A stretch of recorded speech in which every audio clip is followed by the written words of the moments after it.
जय हिंद साथियों, एक बार पुनः आपका हमारे चैनल में स्वागत है। एसएससी जीडी का एग्ज़ाम जो है 10 जनवरी से संपन्न हो रहा है और इसमें अभी तक हम ग्राउंड रिपोर्ट जाकर लाइव एनालिसिस भी इसका सभी शिफ्ट का कर चुके हैं।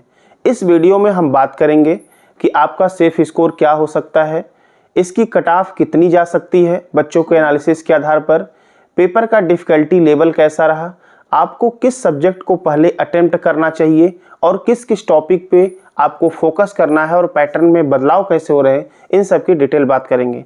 चलिए तो शुरुआत करते हैं।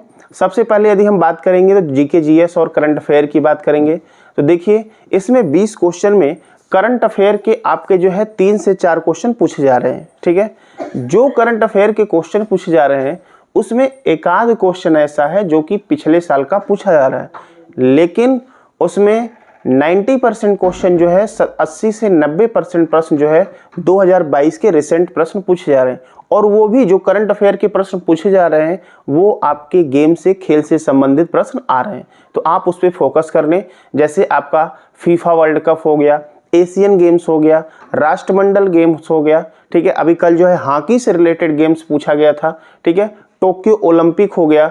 तो खेल को सबसे अधिक आप फोकस करेंगे, करंट अफेयर में ये प्रश्न सबसे अधिक पूछे जा रहे हैं। ठीक है, अब बात करें कुछ और टॉपिक की जिससे आपके हर शिफ्ट में प्रश्न बन रहे हैं।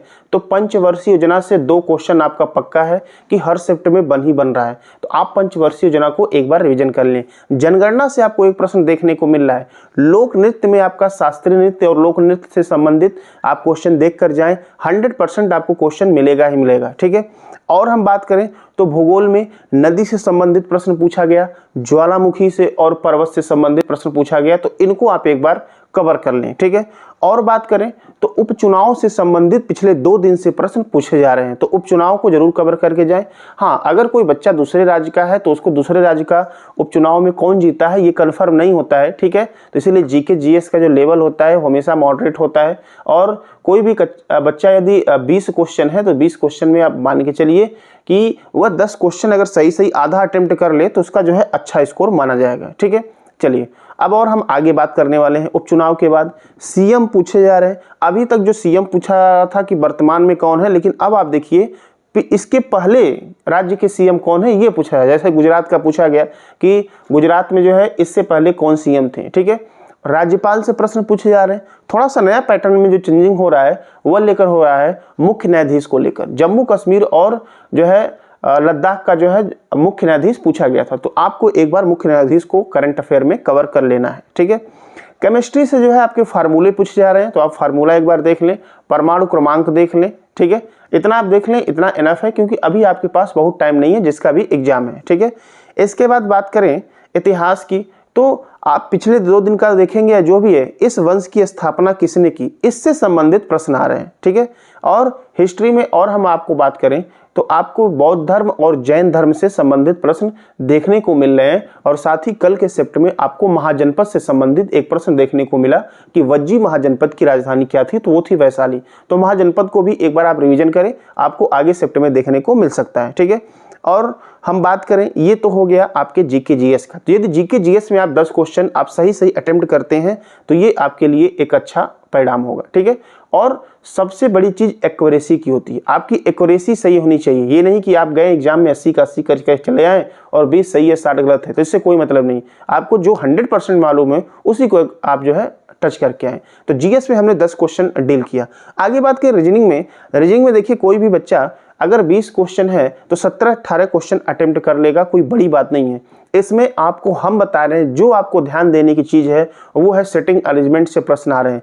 सिटिंग अरेंजमेंट से 6 से 7 लोग बैठे हैं, एक टाइप का सर्कल आ रहा है जो कि कुछ लोग अंदर की तरफ मुख करके बैठे हैं और कुछ लोग बाहर की तरफ मुख करके बैठे हैं। और स्क्वायर से संबंधित पूछ लिए जा रहे हैं जो कि 4 कोनों पर है और 4 जो है मध्य में है। और आपका लीनियर वाला पूछा जा रहा है, 6 या 7 लोग जो है उत्तर की ओर मुख करके खड़े हैं या दक्षिण की तरफ। तो इससे आपको 3 क्वेश्चन लगभग मिल जाएंगे। तो इसको आप रिवीजन करके ही एग्जाम में जाएं, क्योंकि यह टाइम टेकन है। यदि आप इसको डील कर लेते हैं तो रीजनिंग में आप जो है बच्चा 19 से 20 क्वेश्चन तक अटेम्प्ट कर सकता है, कोई बड़ी बात नहीं है। ठीक है, और रीजनिंग में आपको अच्छा स्कोर करने के लिए ब्लड रिलेशन में कोडेड ब्लड रिलेशन को प्रैक्टिस करके स्मार्ट तरीके से लगा के आपको जाना होगा। ठीक है, यदि आप चाहते हैं कि इसका वीडियो कुछ ट्रिक के साथ बताया जाए तो आप कमेंट करके अवश्य बताएं, ठीक है। और रीजनिंग में हम बात करें तो रीजनिंग में आपका कोडिंग डिकोडिंग से 3-4 क्वेश्चन आ रहे हैं, वो आप जो पहले पढ़े हैं उसको रिवीजन करते रहें, आप अच्छा कर लेंगे। ऐसा नहीं कि कोई बता दिया कि -2 का आ रहा है तो आप उसको रटने लगे, ऐसा कुछ भी नहीं है, क्योंकि पैटर्न सबका अलग अलग होता है और हर शिफ्ट में बदल रहा है, ठीक है। बात करें इसमें मिरर इमेज से क्वेश्चन आ रहे हैं, पेपर कटिंग से प्रश्न आ रहे हैं, फिगर इम्बेडेड से प्रश्न आ रहे हैं। आप देख लें मतलब इसमें कौन सी आकृति निहित है, तो एक बार इन टॉपिक को रिवीजन कर लें। डाइस से संबंधित प्रश्न देखने को मिल रहा है, ठीक है। Dice, open dice, close dice, अभी तक तो ओपन डाइस से ही पूछा गया है, ठीक है। इसके बाद बात करें तो सीरीज से संबंधित प्रश्न देखने को मिल रहा है, एनालॉजी से संबंधित प्रश्न देखने को मिल रहा है। तो रीजनिंग में आप 17-18 डील कर सकते हैं। तो 10 क्वेश्चन आपने जीके जीएस में किया, रीजनिंग में 17-18 कर लिए, तो आपका कितना हो गया, लगभग 28 क्वेश्चन हम पहुंच चुके हैं। अब हम बात आगे करें मैथ की, तो मैथ में आप मेंसुरेशन बेस 3 से 4 क्वेश्चन आ रहे हैं, वो भी 3D के ही आ रहे हैं। बेलन, शंकु, इसको आप गोला, अर्धगोला, इसको आप अवश्य याद करके जाएं। इससे आपको फार्मूला बेस्ड डायरेक्ट जो है बच्चों के द्वारा जो बताया जा रहा है 3 से 4 क्वेश्चन देखने को मिल रहे हैं, तो यहाँ से आप एक अच्छा स्कोर कर सकते हैं।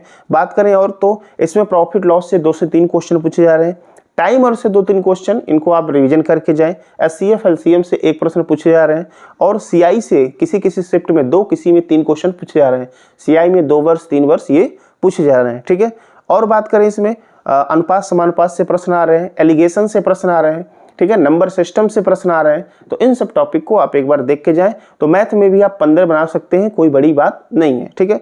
आगे हम बात करें हिंदी की, तो हिंदी का लेवल जो है हर शिफ्ट में आपको इजी देखने को मिल रहा है। हिंदी में थोड़ा सा परिवर्तन कुछ ज़्यादा खास नहीं हुआ है, लेकिन परिवर्तन थोड़ा सा लैंग्वेज अब बदलता हुआ जा रहा है। परिवर्तन बस इतना ही हुआ है कि गद्यांश में आपके 4 से 5 क्वेश्चन आ रहे हैं, वो भी भरने वाले गद्यांश हैं, ठीक है, तो उसको पढ़ के आप आसानी से डील कर सकते हैं। पर्यायवाची आपके 2 आ रहे हैं, वो भी आप जो डेली लाइफ में यूज करते हैं वही पर्यायवाची आ रहे हैं। विलोम की बात करें तो 2 विलोम भी लगभग आ रहे हैं, वही डेली लाइफ वाले। आप अपना प्रैक्टिस बनाए रहे, आप बढ़िया करके आएंगे, ठीक है। अनेक शब्दों के एक शब्द जो है ये भी आपके आ रहे हैं, 1 से 2 क्वेश्चन। मुहावरे आ रहे हैं, अब मुहावरे का अर्थ नहीं पूछा रहा है, मुहावरा आ रहा है उसमें ब्लैंक दे रहा है कि आगे मुहावरे को पूरा करिए, ठीक है। जैसे 9-2 डैश होना, 9-2 क्या होना, 11 होना, 12 होना, 15 होना, इस प्रकार से प्रश्न पूछे जा रहे हैं। बर्तनी से आपको 1 प्रश्न देखने को मिल रहा है। और बात करें तो विषय संज्ञा सर्वनाम की अगर हम बात करें तो संज्ञा से अभी तक जातिवाचक और भाववाचक संज्ञा पूछा गया है, तो इनको आप एक बार रिवीजन कर लें एग्जाम में जाने से पहले, ठीक है। 1-2 क्वेश्चन व्याकरण से भी बन रहे हैं। क्रिया की बात करें तो पूर्वकालिक क्रिया पूछा गया, सर्वनाम में निजवाचक सर्वनाम से प्रश्न पूछे गए, ठीक है। क्रिया विशेषण भी पूछा गया है, कारक भी पूछा गया है, वर्तनी से भी 1-2 क्वेश्चन आ रहे हैं, और वाक्य शुद्धि जो कि सबसे इंपॉर्टेंट आपको बता दें, इसको पढ़ के जाइएगा ही जाइएगा। 2 से 3 क्वेश्चन आपको आ रहे हैं। इसमें क्या हो रहा है, जैसे एक वाक्य होता है, पहले हम कर्ता लिखते हैं, फिर कर्म, फिर क्रिया, तो इसमें हो क्या रहा है, कर्ता कर्म को उसका पोजीशन बदल दे रहा है, बता रहा है कि इसमें बताइए क्या इसमें गलत होगा, तो ऐसे प्रश्न आ रहे हैं। तो इस तरह से आप कुल मिला जुला के यदि 60 क्वेश्चन अटेम्प्ट किए हैं तो आप सेफ स्कोर में हैं, आपको डरने की आवश्यकता नहीं है, ठीक है। तो आप इतना मान के चलें, तुक्का मारने की कोशिश बहुत ज़्यादा ना करें, ठीक है। तो यदि आप 60 क्वेश्चन कर रहे हैं, और देखिए जिस बच्चे का एक्यूरेसी अगर 55 नंबर भी सही करके चला आया है तो उसका नंबर 100% बढ़ेगा। तो जो लोग 55 प्लस किए हैं उनकी एक्यूरेसी है तो वो बिल्कुल बिंदास रहें। अब मैटर ये होगा कि उनका किस शिफ्ट में पड़ा है, कितना नॉर्मलाइजेशन होगा, पेपर का लेवल कैसा था, ये सारा चीज़ डिपेंड करेगा, ठीक है। तो आपको हमने टॉपिक बता दिया, इन टॉपिक को आपको पढ़ के आना है। बाकी अब धीरे धीरे पेपर का लेवल जो है बढ़ रहा है, और वो भी लैंग्वेज बेस्ड, लैंग्वेज का पैटर्न बढ़ रहा है। अब एक बात और हम बात कर लें कि आपको एग्जाम कैसे डील करना है। सबसे पहले आपको जो है चाहे तो हिंदी आप डील कर सकते हैं, तो आपका एक एनर्जी लेवल बढ़ जाएगा। उसके बाद आप जीके जीएस का एक एवरेज मान के कि हमको 10 क्वेश्चन आ रहा है, इतने लगभग कर सकते हैं, और अधिक आए तो कर लीजिए, कोई बात नहीं।